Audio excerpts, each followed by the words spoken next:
Welcome to the second service. So good to see you today. God bless you. Today I may be talking about the subject of 2020 vision in a dysfunctional world. If we've ever needed to get a real spiritual, godly vision, it's now.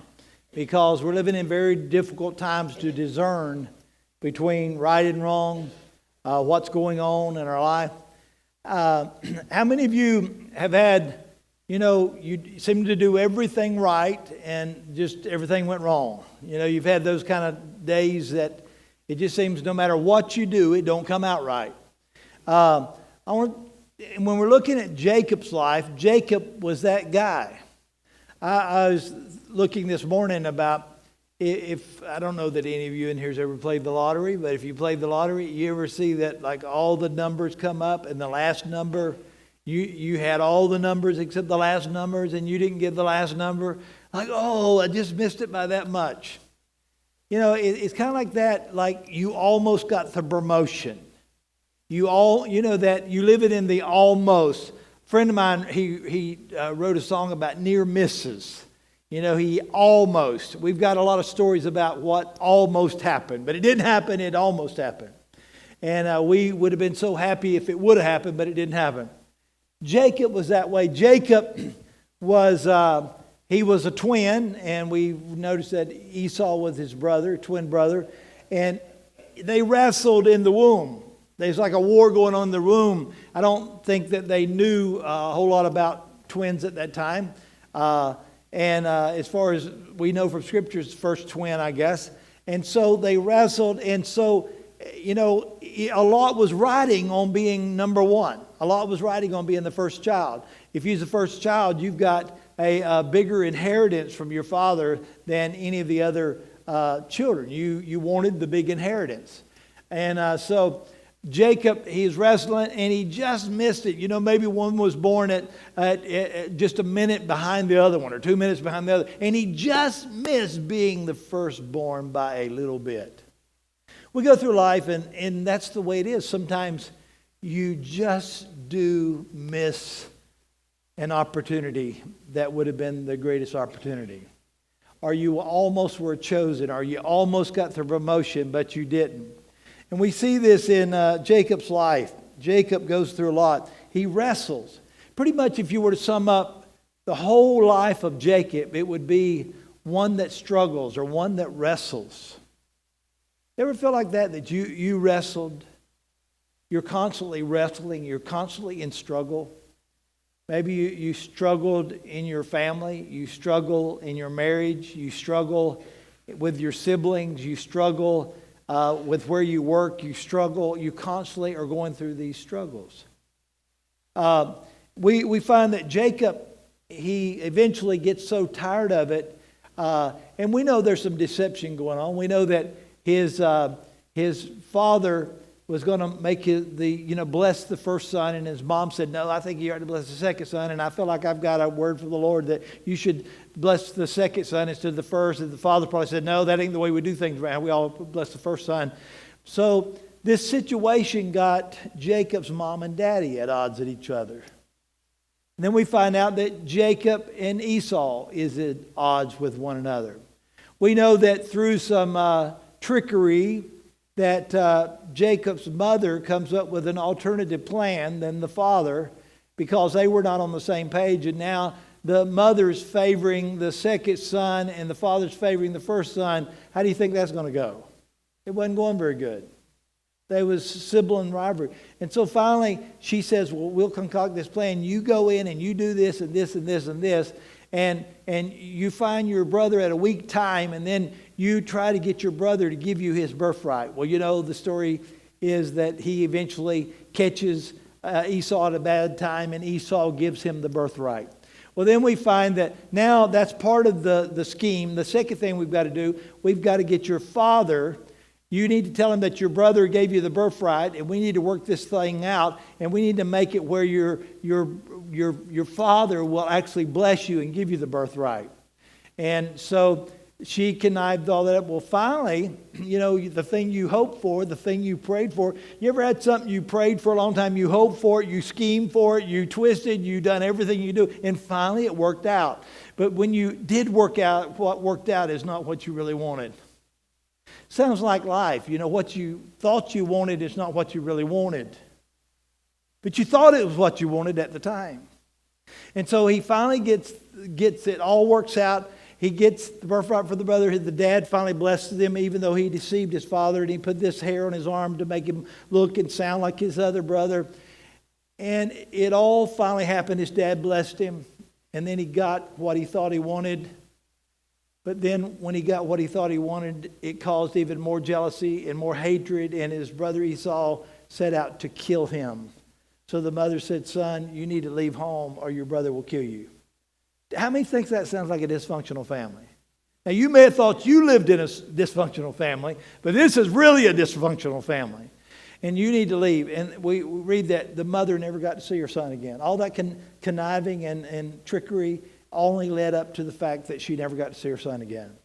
We find that in this, he goes to Laban's, which is his uncle, his mom's brother. Goes up there and he picks out this girl that he loves. He's like, man, she is good looking. Ooh, she's all right. She's fine. She's a 10. And he gets there and he marries. He says, what I got to do to get your daughter's hand? And he worked 7 years to get this daughter. 7 years. That's a long time. How many of you would have to be a mighty good girl for you to work 7 years for? That's a long time to work. She's got to be smoking hot if you're going to work 7 years for her. He worked 7 years for her, but on the night of the honeymoon, because of the little tents and the lack of lighting, he got a switcheroo. He got deceived, and he didn't get Rachel. He got Leah. How many in life you felt like there's an area of your life you pretty sure you was going to get a Rachel and you got a Leah? You ever bought a car before and thought, I can't wait until I get that car. It's going to be so fine. And then you find out it's not what you thought you were buying. Some of you found you that way in marriage. You married like Jacob, thought he was marrying his dream boat, and he woke up next morning with shipwreck. He thought he had. And we go through those things in life. We think we've got what we want. Well, sometimes it's happened in marriage. You're like, I don't even recognize the person I married. They call the 7-year itch. If you make it through 7 years, and a lot of people don't make it through 7 years. It's a lot of things in life that are common to man. That wording come up several times in studying this passage about being common to man. What we're seeing here is he struggled with his brother in his womb. Then eventually God says, well, the older will serve the younger. So you think, okay, that's working out. But even sometimes your blessings causes people to hate you because you're blessed. You're blessed. You can be so blessed that people hate you for your blessings. And then we find out that Jacob eventually he receives another blessing. But I want you to think about Jacob's life in light of our life. Jacob, he was hated by his brother. He was hated kind of by his father and his mother. That didn't work out. He had to leave home. He goes to Laban and he's deceived. And he marries, he works 7 years and he gets Leah instead of Rachel. He works 7 more years. He finally gets Rachel. Now I've got my happy home. But how many thinks those two women got along real good? Well, you're reading too many fairy tales. Because Rachel and Leah did not get along good. Rachel couldn't have any kids at that time, and Leah could. And so Leah was just popping these babies out. It was like, and then they had handmaids and concubines and all that popping these babies out. Those babies coming out. It wasn't who's the baby's daddy, it was who's the baby's mama. Because nobody really okay, I can't figure out, are you so-and-so's baby or so-and-so's baby? But anyway, Jacob's family was growing, but it was growing in a colossal mess of dysfunction. Just a colossal mess of dysfunction.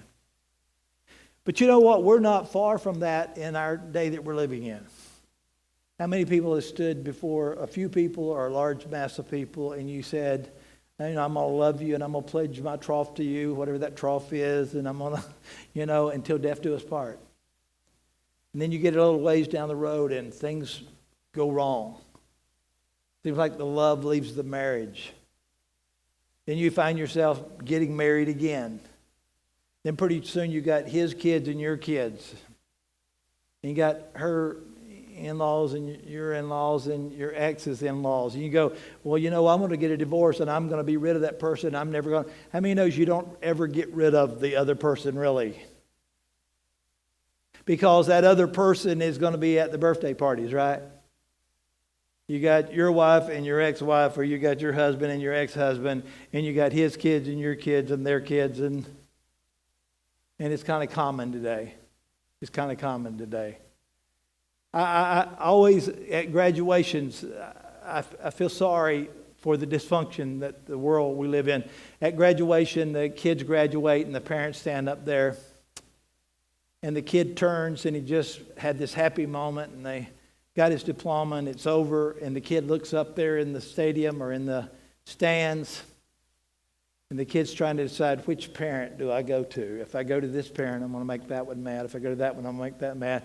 And a lot of times you'll see this kid just like, I don't know what to do, and sometimes the kids will just stand there and let the parents come to the kid. That's the world we live in, and it's a common world. Children in the school will find very few children that hasn't come from a broken home. That's the world we live in. It becomes common. You almost become the odd kid if you haven't come from a dysfunctional home. And then you try, parents, you start up and you try to put the steps and your kid and my kid, and you try to make all that work, and it's very, very difficult. And you think, if just regular marriages are good, and you find out they're not good either. And we get in this thing, and hopefully it's starting to dawn on you as we're going through the book of Genesis that we live in a dysfunctional world. And these things that tear our heart out and seems very disruptive are basically common now. It's a common thing. And we get over the New Testament and said, you've been tempted, you've been through some things that are common to man. What is he talking about common? It's common to Genesis 3. It's common to a fallen world that is a cursed world. When Adam and Eve sinned and the curse came upon this earth, there were things like, it said, now from this day forward, Adam, you're going to earn your living by the sweat of your brow. You're going to work very hard, and you're going to plow, and you're going to sow seed. And then, as fast as you sow the seed, there's going to be weeds come on up in it, and you're going to have to constantly work. We just had this field cleaned back here, Shorty and them done that field. And, it's clean right now, but it won't take no time, and it'll be growed back up. There was a time when we first started this church that was cleared, and then it grew up like a jungle. It doesn't take long for all this to happen. It grows back up. Nothing stays the same. You know that. You're living that. I'm living that. And so we live in a dysfunctional world. And we find that Jacob, he was constantly going to toil to try to make a living. And it was going to be hard, and there was going to be disruption. And it said that the woman would have a desire to rule over the man, which that's what Jacob's mom did. She began to rule over the wishes of the father, and the father tried to do that, and it caused disruption. And then the sons, they are at odds with one another. And it says that the seed of woman would be at odds against the seed of Satan, the seed of God, that one day this woman will have a seed, and it will be the one that would cause the reversal of the curse.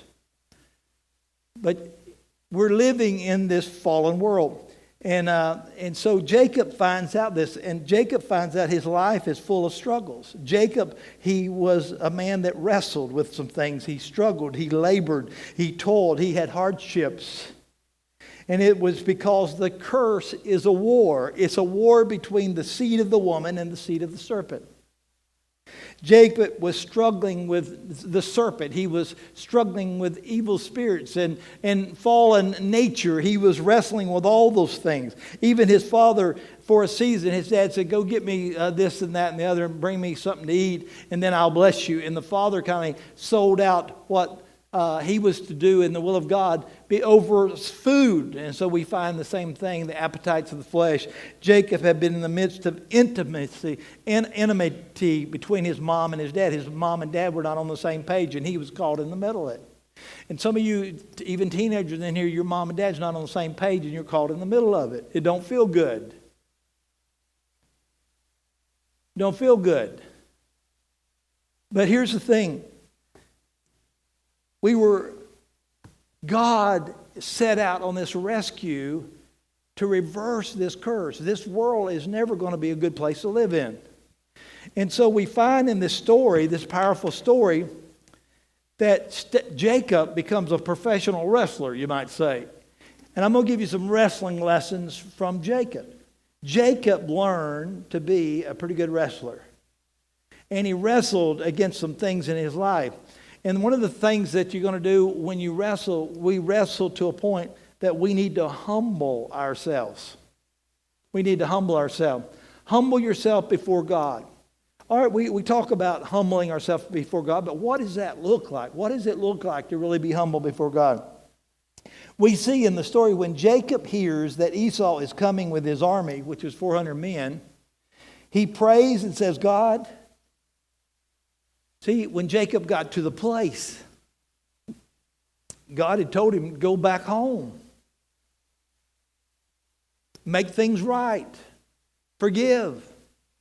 Re-embrace your brother. And he got to this place and he got down and he prayed and he sought God.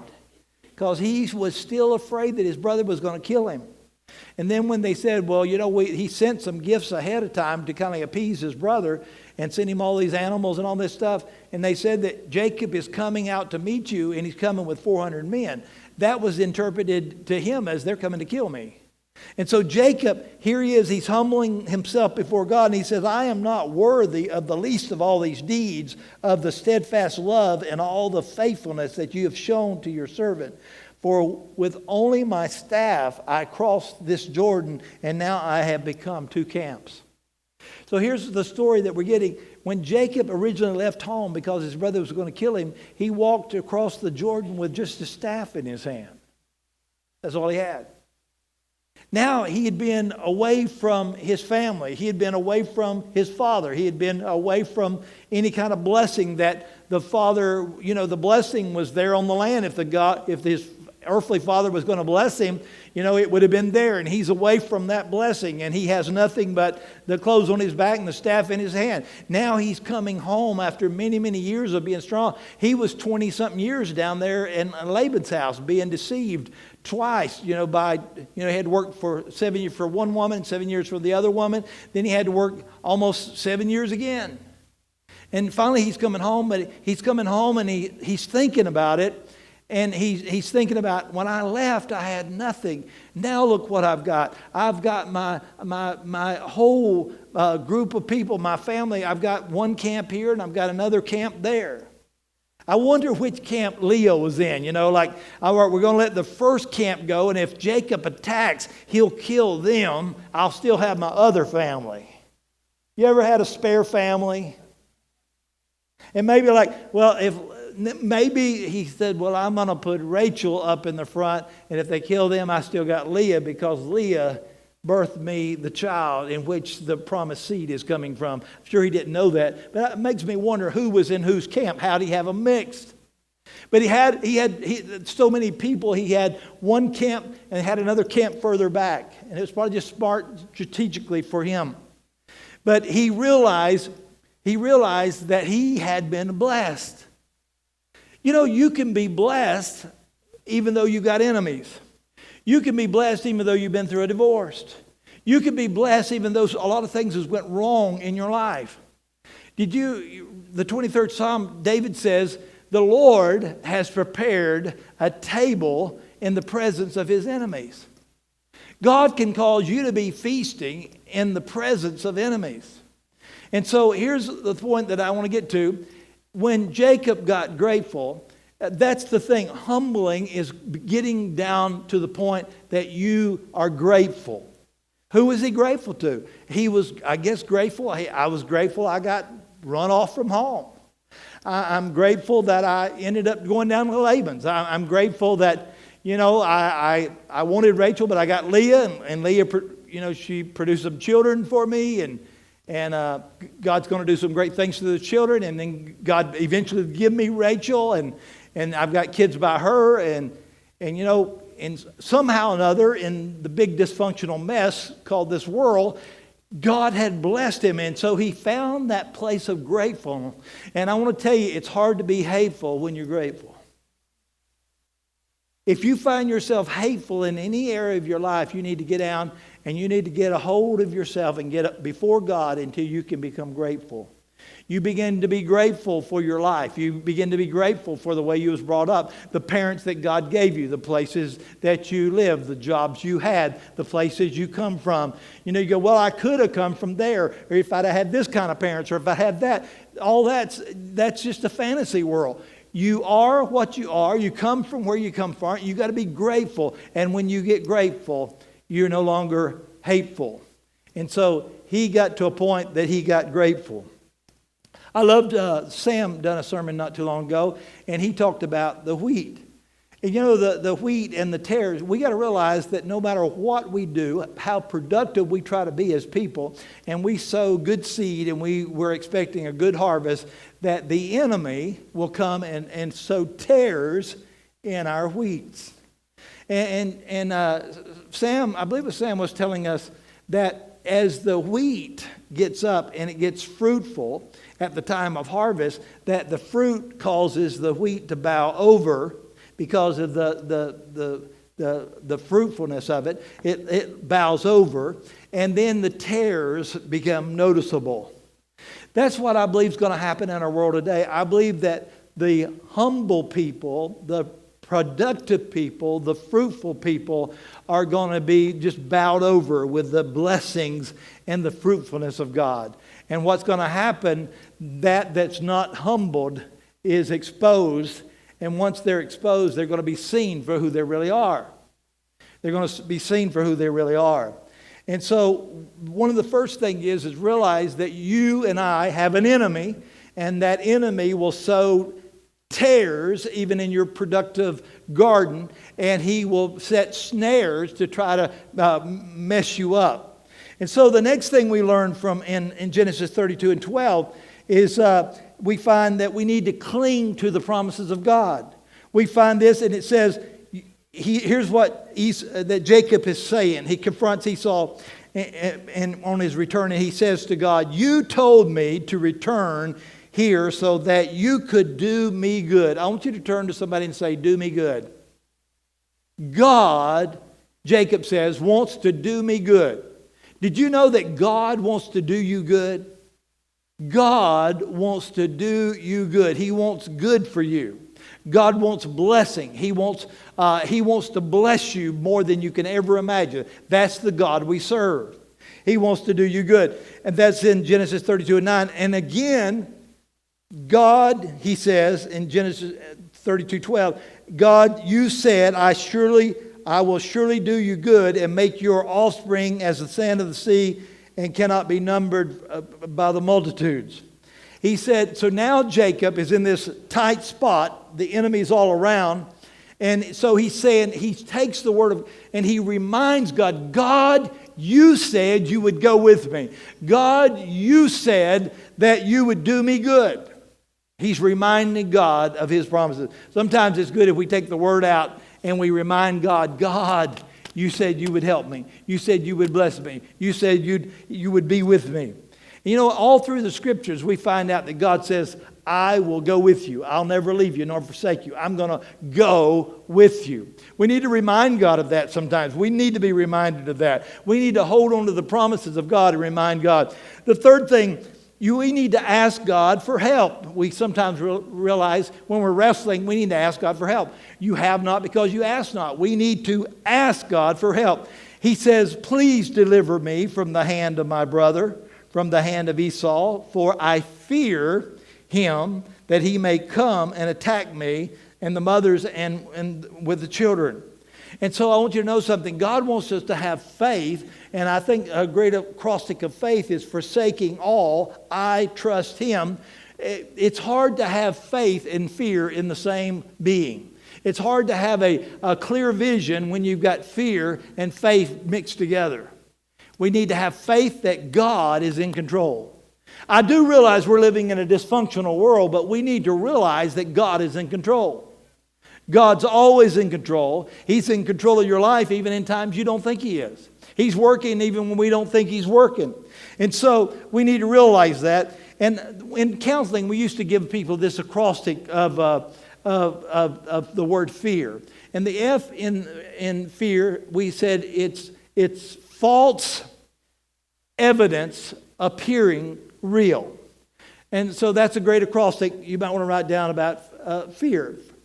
It's fake appearing, fake evidence appearing as real. And so how many knows that today there's a lot of fake out there? There's fake news, there's fake people. You can go and be interviewed by a fake boss man that says he's going to give you this and that, and he don't do it. We're right now, we're just in an uproar about the whole school system. We don't know whether kids should wear masks, not wear masks. What should teachers do? Are the children going to die in about a week because they're going back to school? We've heard everything. We've had groups over here that got a bunch of doctors, and their doctors say, yeah, you're okay. And we got another group here, they got a bunch of doctors, and they say, yeah, you're all going to die.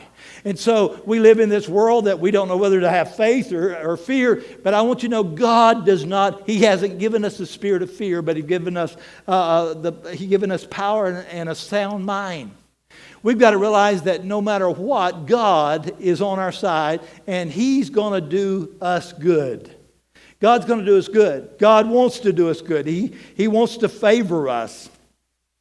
And so the next thing I want us to look at, we wrestle in this world. Number 4, embrace the limp. He wrestled all night with God. Now, he wanted the blessing bad. He didn't get the blessing from his father. He wanted the blessing from his father, but he only got it through deception. Did you know that people today, there's a book written called The Blessing. People today will do some horrible things because they're lacking the blessing in their life. You take a young teenage girl, and if she did not get the blessing from her father, the father didn't have time for her. The father didn't pour into her. The father didn't love her. The father wasn't there for her. Then what happens as she gets a little older, this young man comes in her life, and he is paying her a little bit of attention, and she'll sell herself totally out to that person. And a lot of times that's not the person God wanted that child to be with. But that child was looking for the blessing, looking for someone to admire, somebody to look in her eyes, someone to look up at her, someone to have conversation with her. And because of the lack of the blessed, it makes her hungry for anybody that'll do that. And so the first guy that comes along, that hunger will drive her into the arms of the wrong person. Happens all the time. Or it could happen to a son. A son does not get the blessing he needs, and he's out trying to get the blessing another way. And so that's the cursed world. We're living in a world where we are hungry for the blessing. We're hungry for people to show that we're appreciated, that we're loved, that we're cared for. We hunger for that, and most people go through their life without it. They go through their life without it. And so, in a sense, Jacob, he needed that blessing. He didn't feel like he could go any longer without that blessing. So he wrestles all night. He's got so much stuff going on. His brother's going to come get him. He wrestles with this angel all night long. He wrestles with God, it says, all night long. And he said, let me go, for it's becoming daylight. And he says, I will not let you go until you bless me. Till you bless me. That's how bad he wanted the blessing. He wanted the blessing from his dad. He wanted the blessing from his mom. He wanted the blessing from his uncle. He wanted the blessing from Rachel. And he wanted the blessing from Leah. And he wanted the blessing from his kids. But the blessing always just kind of disappeared when he got close to it. And he found that instead of the blessing, many times he would run into curses. It didn't matter if he lived here, if he lived there. It seemed like the curse followed him. The curse was everywhere. Everywhere he went, bad things seemed to happen to Jacob. And so now he's wrestling and he's saying, God, I will not let you go unless you bless me. And that's when God blessed him. And he said, I'll never leave you nor forsake you. And he called that wonderful place. It was a place of blessing. He needed the blessing. And you know, I started looking at that word limp. I want to give you something with the word limp, an acrostic for the word limp. I want you to think of the L in limp as limitations. We've all got limitations. Where do we get limitations? Maybe the way you was brought up. If I'd have been brought up by these people, I'd have been better at this. If I was brought up by that, I'd have been taller. If I was, I'd have been skinnier. We got these limitations. And these limitations in our life, Jacob had some limitations. He was not born first. Then he tried to, he was ambitious. He tried to get what the first child got, and it just caused him to be cursed. His brother hated him. His father, things began to happen in his life because he was trying to get something out of, he wasn't following God. And all these things that was happening to him. Then we find that this limitation, if we'll embrace the limitation, you can get inspiration. You can get inspiration. You say, well, my first marriage didn't work out, but you can take the limp and you go, well, now God's called me. I'm going to be the best mother to my stepchildren ever.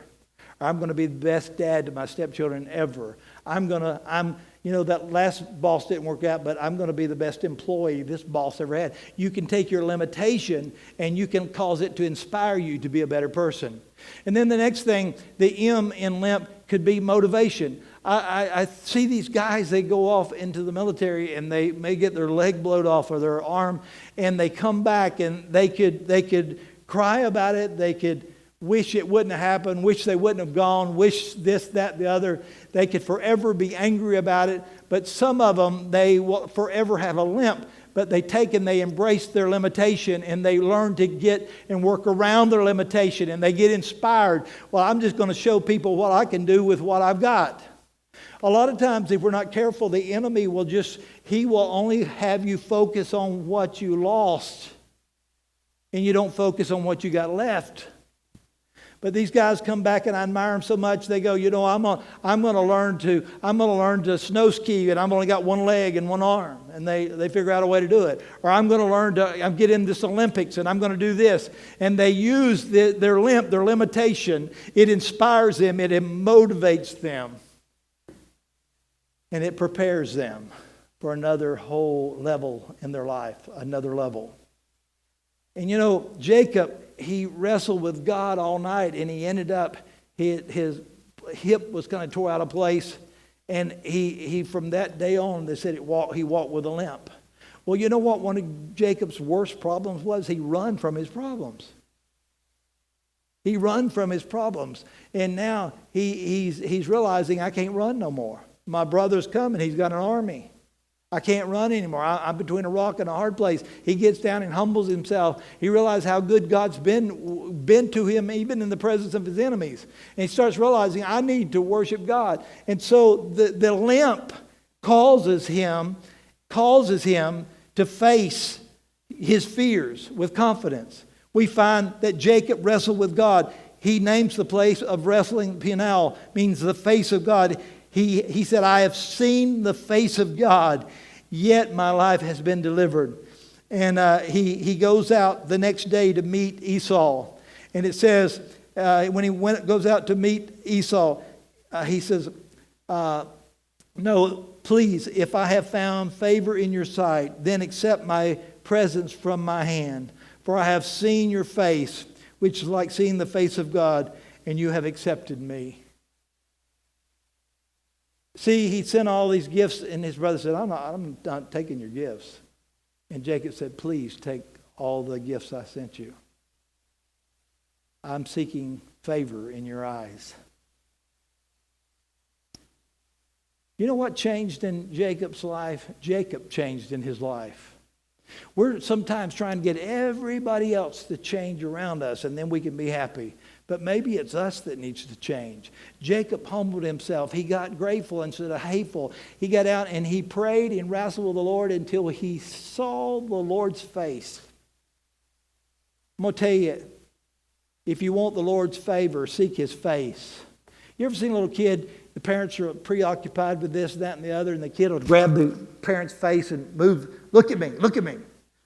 The baby wants you to look them right in the eye. They want your favor. They know if they can get your attention, they can get your favor. And if they can get your favor, they might get a cookie. Or they might get some milk. And so God wants us to seek his face. And if we seek his face, we can find his favor. And once you get the favor of God, God can bless you in the country. He can bless you in the city. He can bless you in the presence of your enemies. He can bless you coming. He can bless you going because you got the favor of God. God's blessing's it's not made for just one location. He was leaving Canaan. God said, even though you're leaving Canaan temporarily, I'm going to bless you anyway. You know, that was a promised land, but I'm going to bless you anyway. I'm going to go. I'll never leave you nor forsake you.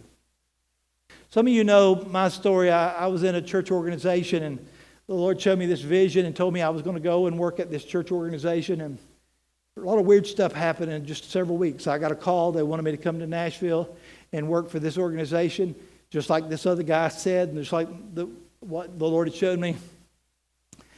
And I'm telling you, I couldn't do anything wrong for about 4 years. I had most people saved in the whole organization, the most this and the most that, and they gave me these plaques and awards. But I was blessed so much that I got to be where I was hated and despised. In a way, there was some jealousy. There's some things started happening. But this thing the Lord showed me, he said it would be so many years and it would come to an end. I'll never forget when it came to an end, though. When it really did come to an end, I was bitter. I kind of knew it was going to happen, but I loved the ride I was on. I loved that favor ride that I was on. I couldn't hardly do anything wrong. God was just blessing me coming and going, and things were just happening. And then one day I wake up and I'm not even in the ministry. I have some people go, well, why don't we have a Bible study? I'm not interested in no Bible study. I'm the worst pastor you could ever get. I know what I'm not going to be anymore, but I don't know what I'm going to be. You don't want me as a pastor. Don't have a church anyway. And so let's just have a Bible study. So I reluctantly had a Bible study. And then we started meeting at different buildings. We must have been to 5 or 6, 7 buildings in Cumberland County.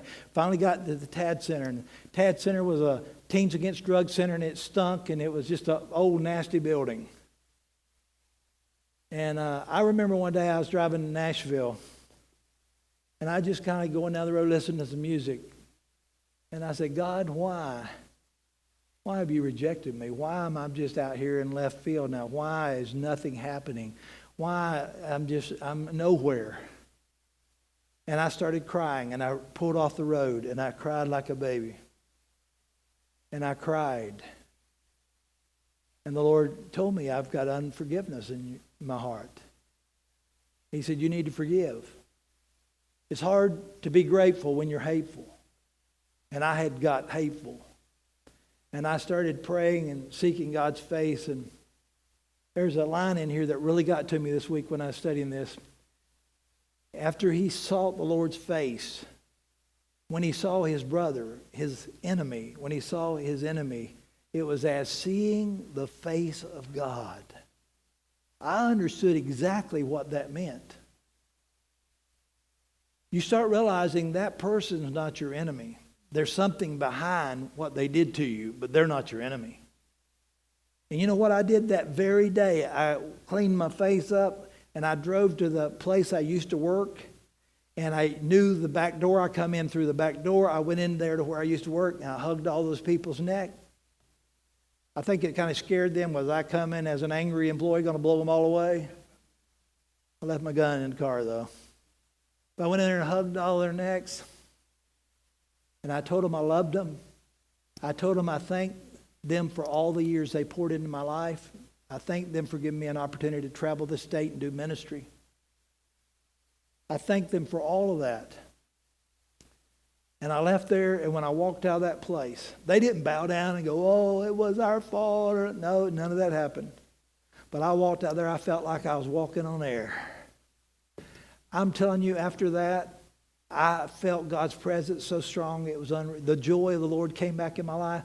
I'd be over at the movie theater watching a movie, and something would happen in the movie, and it would remind me of the goodness of God. And I would become so grateful. I'd just start crying in the movie theater. I'd be turned into a big crybaby all the time because everything I saw. I was like David. When David wasn't right with God, he couldn't sense God's presence. He couldn't feel God's presence. He goes, God, why you take your presence away from me? And God said, I didn't take your presence away from you. Your heart's just so far from me. You can't acknowledge. You don't understand. You don't see my presence.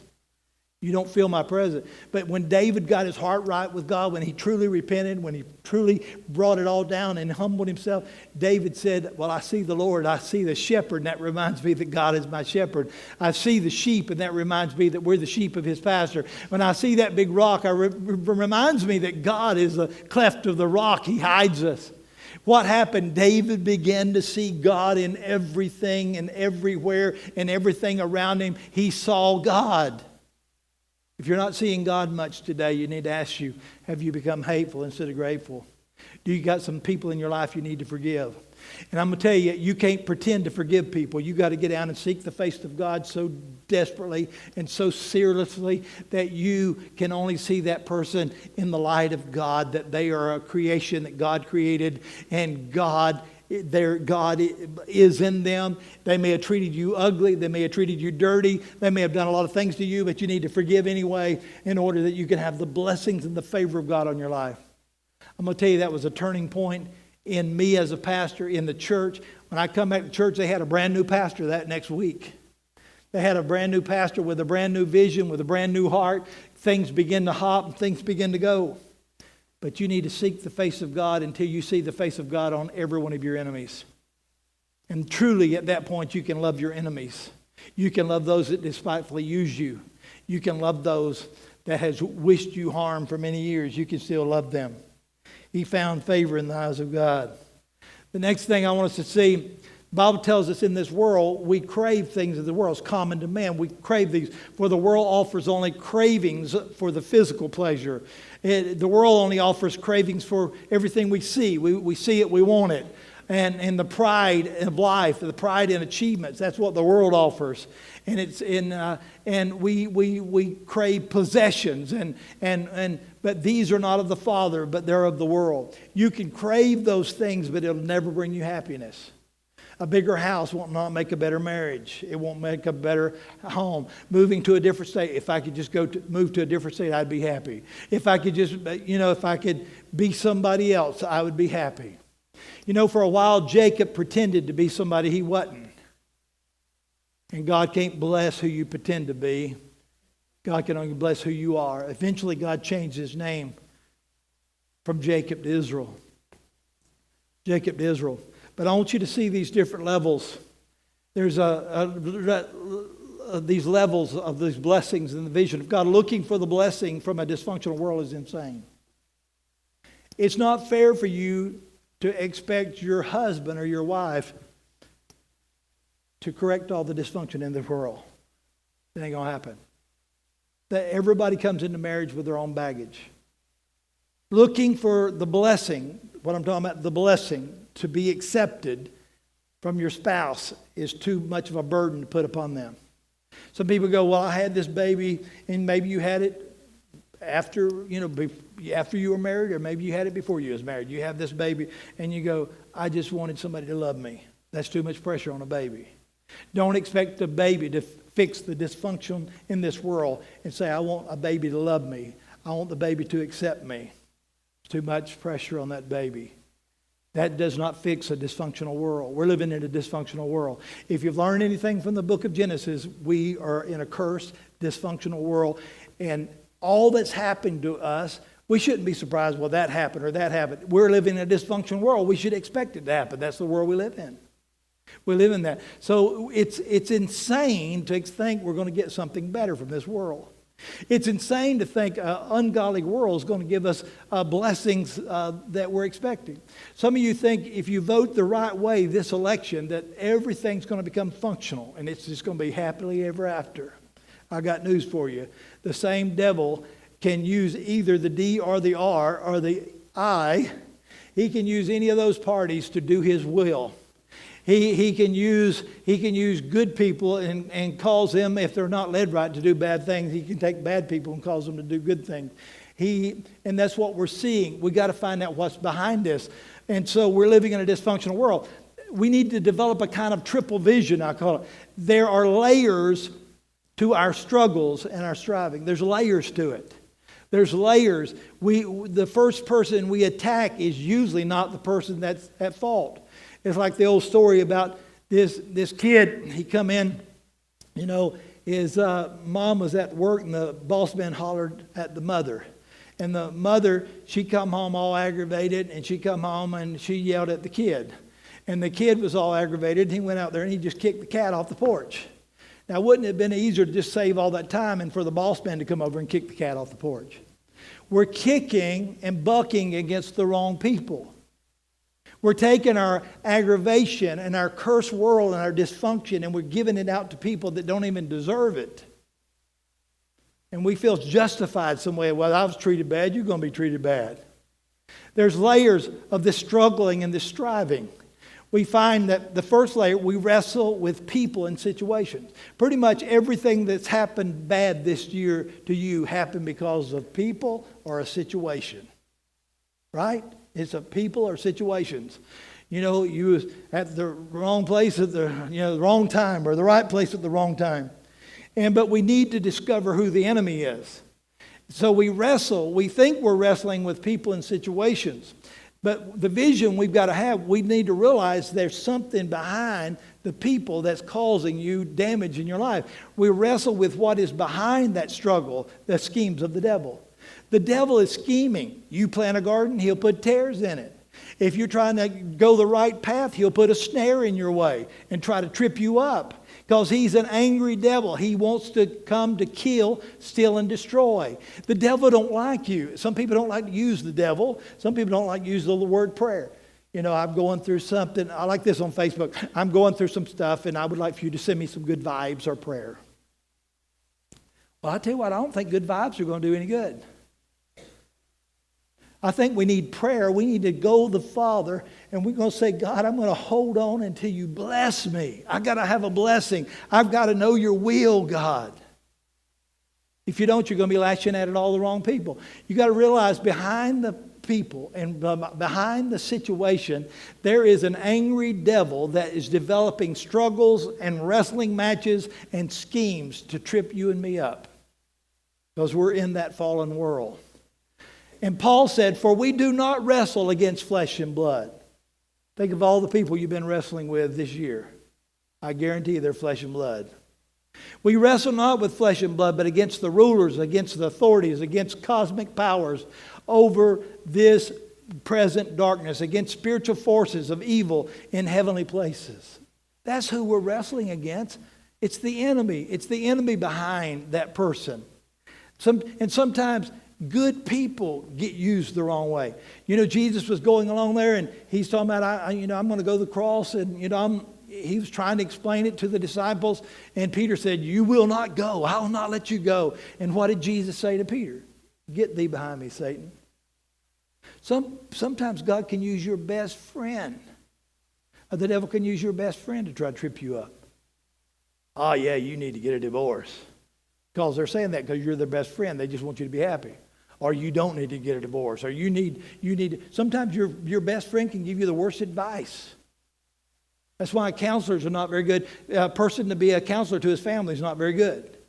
For a counselor to be your best friend is not very good because they won't tell you the truth.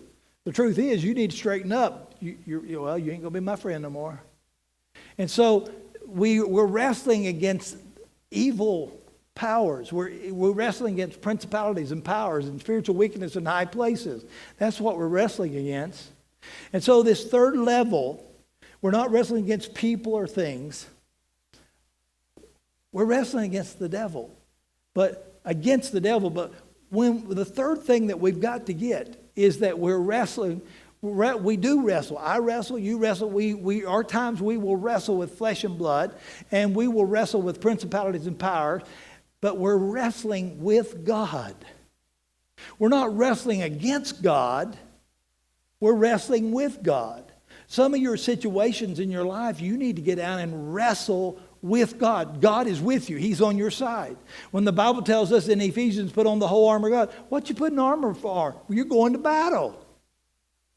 As a Christian, you got to go to battle sometimes. If you're going to go to battle, the best thing you can have is have God on your side. Wrestle with God. But God he don't wrestle with people. He wrestles with the thing behind the people. He wrestles with the principality. And since he's already beat the devil, that's the perfect guy on my side. I want to wrestle with God. I want God to be with me in this battle. When Jacob got down and got the favor of God on his side, he knew that he would have God. You ever heard that song? He fights my battles. He fights my battles. Yeah, God fights our battles. As we get past Genesis, we see how fallen and broken the world is. We find, as we go on through, we find that some people just praise God and he fights their battles. Sometimes they put a lamp inside of a jug and they break the jug and all the enemies just killing one another. God has all these little things, little tricks you might say, and causing the enemy to devour themselves. You know what America needs to do this election? Is we need to get down and get a hold of God and pray that God gets the right people in office. The right people in office. Not that the right people are not going to make some mistakes, but we need that God get in this election. And we need to realize that there's a lot of fake things making people fearful. There's fake media. There's fake stories, fake thought. Now you try to go to see who's saying what and what they're saying. We need to realize all this that happens. But what I want to leave you with, behind the plots of man, and sometimes there are plots of men. Maybe your ex is trying to get even. Somebody's trying to get even with you. Somebody's trying to hurt you. Behind the plots of man and behind the schemes of the devil, take it for granted that this is normal. It's normal for people to plot against you. Sometimes they're jealous. Sometimes they're just hateful. Sometimes they don't, they want your job. You want your position. They want whatever you've got. I don't know. But behind the plots of man and behind the schemes of the devil is a plan of God. And God's plan, never forget this, God's plan is to do you good. Tell your neighbor, once again, God's going to do you good. God's going to do you good. See, I love this passage in Jeremiah that says, "For I know the plans I have for you, declares the Lord, plans to prosper you and not to harm you, plans to give you hope and a future." Jeremiah 29:11. If you could get up every morning and go, okay, I'm living in this world, and there's going to be some bad things probably happen. It's common to man. Some people may say something against me because they're jealous. Somebody may do something because they're hateful. They're not grateful. This may happen, that may happen. All kinds of things can happen. But I'm serving a God. And God can make all things work out for the good of those who love the Lord, who are called according to his purpose. That God can even take the plots of man and turn them into something good. God can even take the schemes of the devil and turn it into something good. I think I'm just going to get up this morning and give my heart to God. I'm just going to get up and say, Lord, I'm going to pray that Lord's Prayer. Our Father which art in heaven, hallowed be thy name. Thy kingdom come, thy will be done on earth as it is in heaven. You go through that every day. You're thinking, God, I want your will done. God, if there be somebody that plots against me, Lord, turn it back around against them. God, if the devil schemes against me, if the devil plants tares, if the enemy of my soul puts people up to doing certain things, I want to be bigger than that. I want to stay in the fight with you, because I know if I'm in the fight with you, I will never lose. That we're more than victors through Jesus Christ. We're more than victors through Jesus Christ. Folks, I hope we're learning from these lessons. There's a thing in marriage that we learn is love at last sight. And People say, well, I love that person at first sight. Well, anybody can love at first sight. It requires nothing. Well, like Jacob. Ooh, Rachel, I loved her at first sight. But you know who he loved at last sight is Leah. He took Leah and buried her with the matriarchs and the patriarchs. Rachel was buried beside the road. I'm telling you, God has a plan for your life. He has a purpose for your life. Some of you have been through some things. Some of the things, you are the cause of the problem. Some of you, stuff happened to you. It's common in this life. I want you to remember, God has good plan for you. God has good plan for you. God has good plan for you. Hang in there. Trust in the promises of God. God's going to make something good out of your life. God's going to make something good out of your family.